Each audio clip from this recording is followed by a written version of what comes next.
Welcome to episode 3 of the CrystalCast series. Today we take a deeper look at the commercial mortgage market. What trends are we seeing? Where are the opportunities for brokers within the commercial mortgage space? And how technology can play a part in making everyone's life easier. And as always, all information provided is for the use of financial intermediaries only.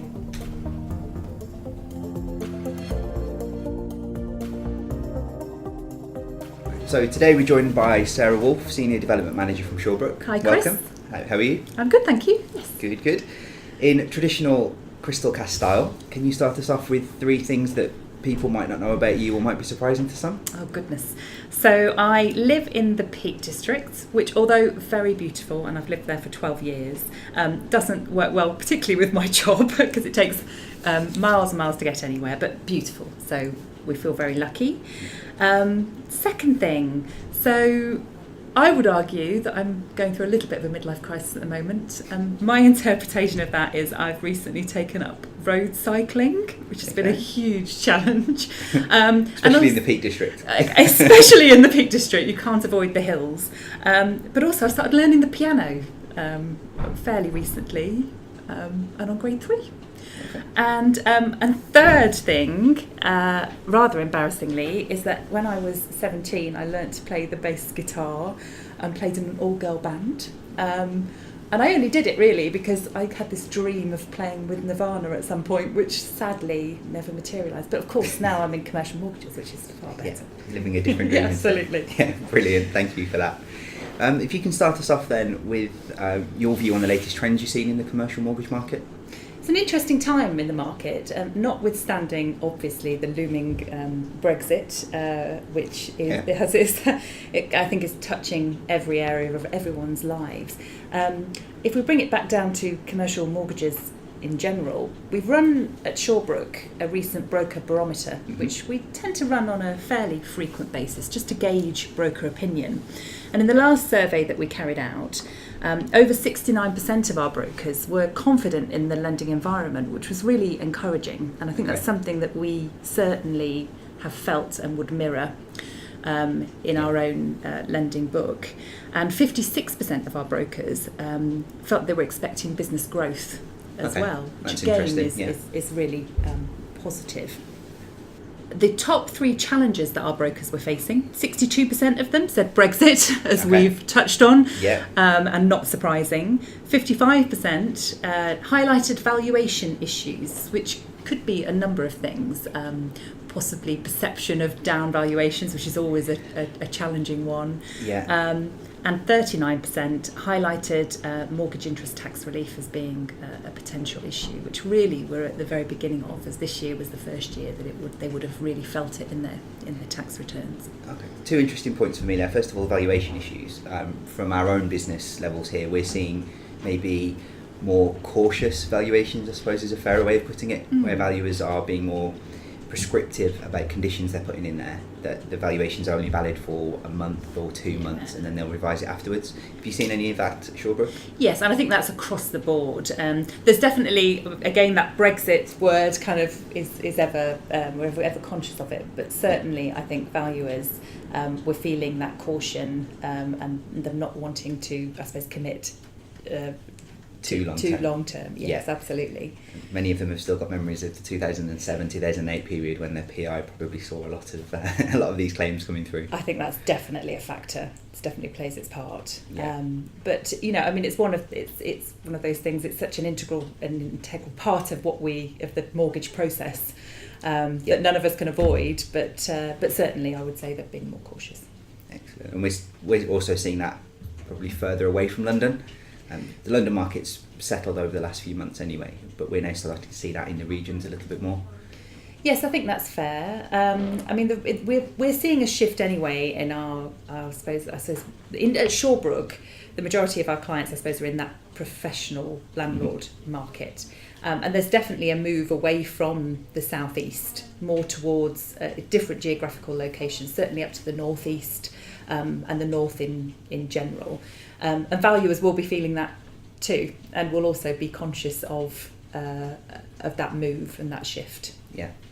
And the second point from there is the tax relief. Obviously, Shawbrook have been quite vocal about the implications of tax relief and the importance of brokers being educated in that.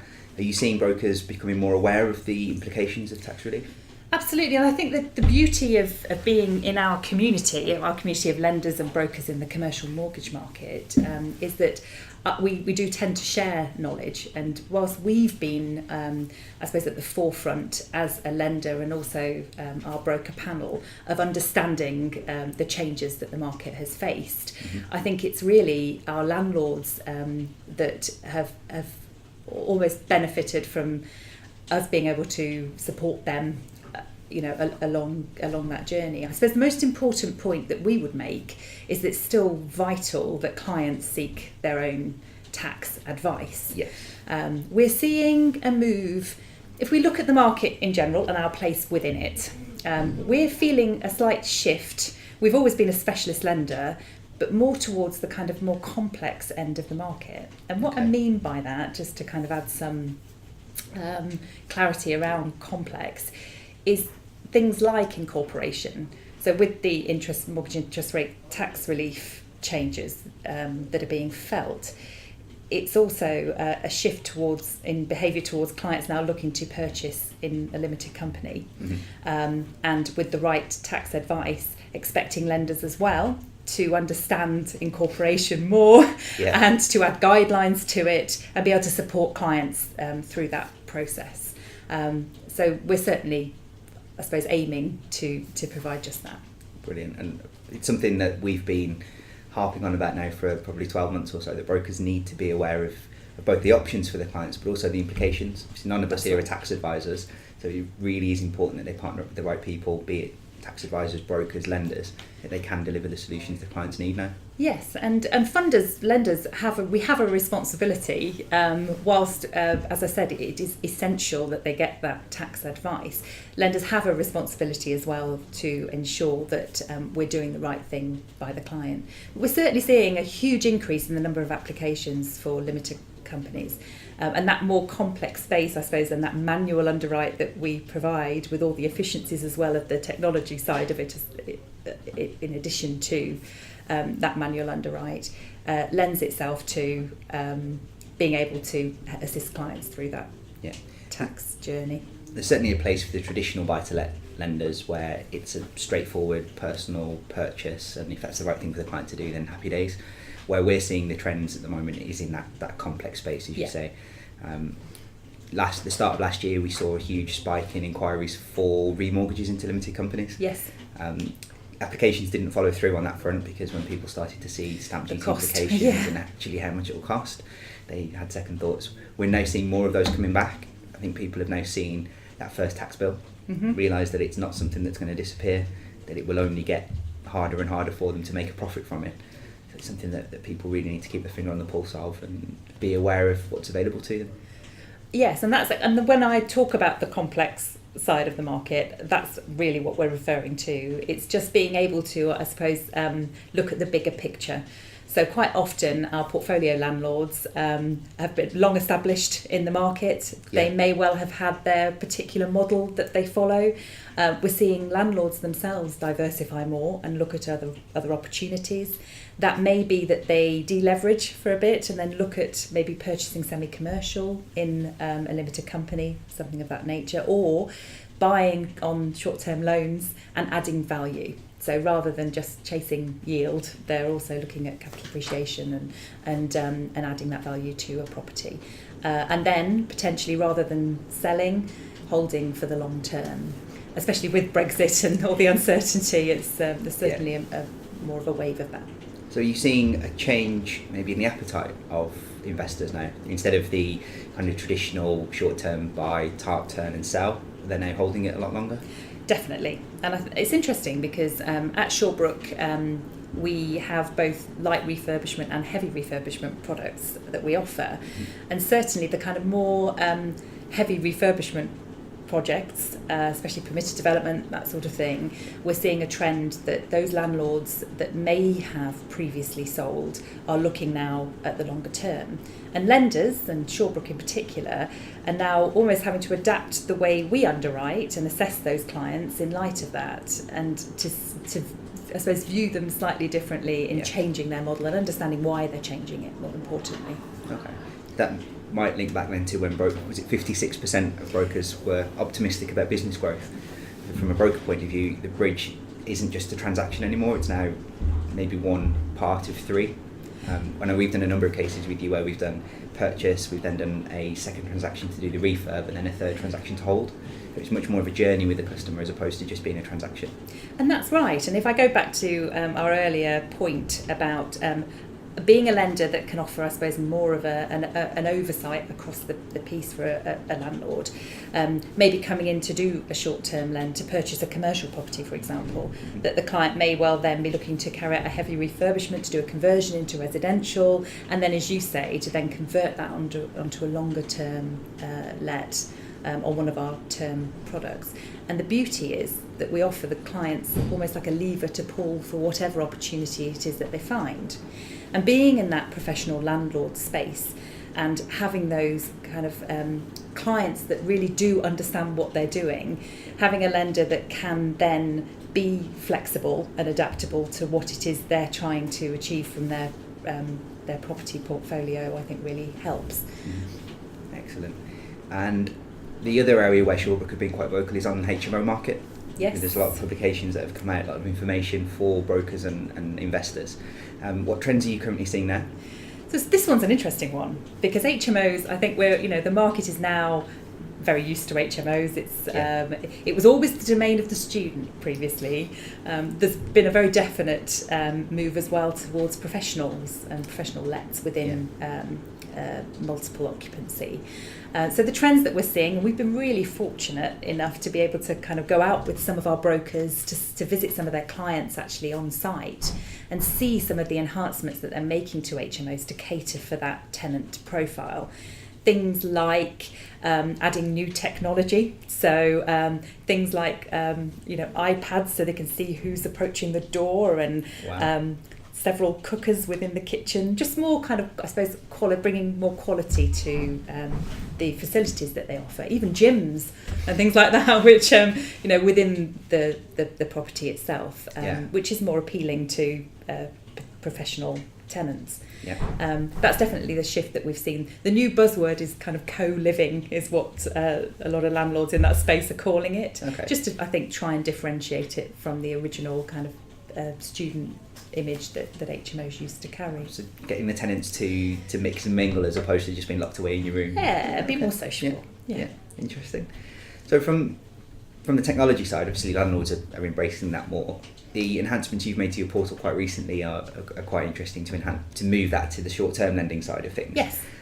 Is technology something you've seen as a big facilitator for brokers? It's massive. I mean, we can't take away from the fact, and it's a huge benefit, that we have the opportunity further down the process to assess a case manually. I think it really helps to have that conversation with our brokers at that point as to bring the case alive. But certainly, technology plays a big part in efficiency and ensuring that we can give both our brokers and our clients, ultimately the end users, the smoothest journey possible through the process. So yes, we have enhanced our broker hub, our E-AIP, to bring on board short-term lending, where heads of terms can be produced by the system. I think that really kind of helps the upfront process and making sure that happens as quickly as possible. But certainly there are other areas as well, such as adopting the E-Tech system, which essentially assesses a client's portfolio schedule. So with the PRA changes that are now embedded, with all lenders having to take responsibility for assessing the wider portfolio for clients with any landlord with 4 or more mortgaged properties. On the back of that, as always happens, technology is developed to help to make that easier. So the E-Tech system, which allows us to run that portfolio schedule and then create a report at the other end that covers stress testing. It may even like look at AVMs on the properties within the portfolio. Just helps to speed that process up, and acts as almost like a bolt-on from a technology point of view to our existing processes. You'll see things in the market as well, like e-signature is becoming more popular and prevalent, and I think again we can learn a lot from the mainstream buy-to-let market and hopefully bring some of that into the commercial mortgage process as well. So recently I opened an account with one of these online-only banks, right. and the whole application process, including ID verification, probably took 60 seconds to go through, which customers are used to that in the normal world, and then when it comes to a mortgage, we're asking them to sign 10 documents and have them witnessed by a next door neighbour and this, that and the other. So I suppose the importance here is bringing in the right technology. And I think the commercial mortgage market has come a long way, actually, in the last kind of at least 5 or 6 years, and Shawbrook hopefully have been trailblazers in that. But I think you're right. I think anything that we can bring from other areas of banking and of the kind of mainstream buy-to-let market that would fit comfortably into the commercial mortgages is a good thing, and will ultimately give everyone efficiencies throughout the process. Definitely. It still amazes me actually that we're not there already. So hopefully it'll be in the not too distant future. We'll be kind of in the yeah. It's one of the biggest gripes we get from a standard residential broker. They're used to dealing with Halifax and Virgin and everyone else, and then we present them with a checklist that's 25 items long and it all needs to be manual and certified. And well, why can't we do what we do on the other side? So that would be a big change for brokers if it could be done that way. Obviously we're a way away from that.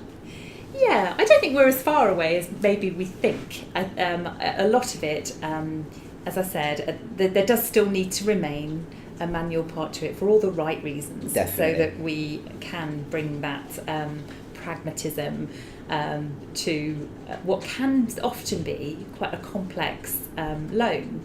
But certainly the beginning part of the process, the early part of the process, lends itself to being much more streamlined and to being able to use technology to achieve that efficiency. Yeah, so hopefully as the specialist market and the standard market get closer together, we should start seeing improvements and enhancements in the journey as well. I think it's watch this space really.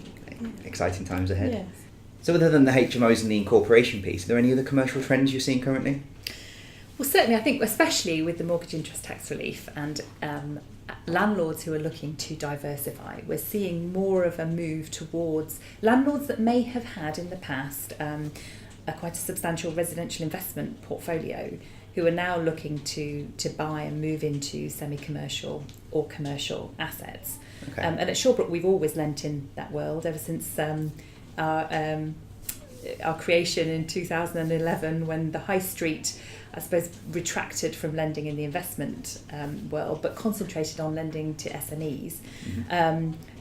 The trend now actually has almost done full circle back into the challenger bank world, where we are lending to landlords who are offering maybe serviced offices to SMEs. So there's a trend towards trying to keep up with the market and market demand, and offering serviced offices as an option. And lenders again are having to keep up with that and look at products and experience requirements for those landlords.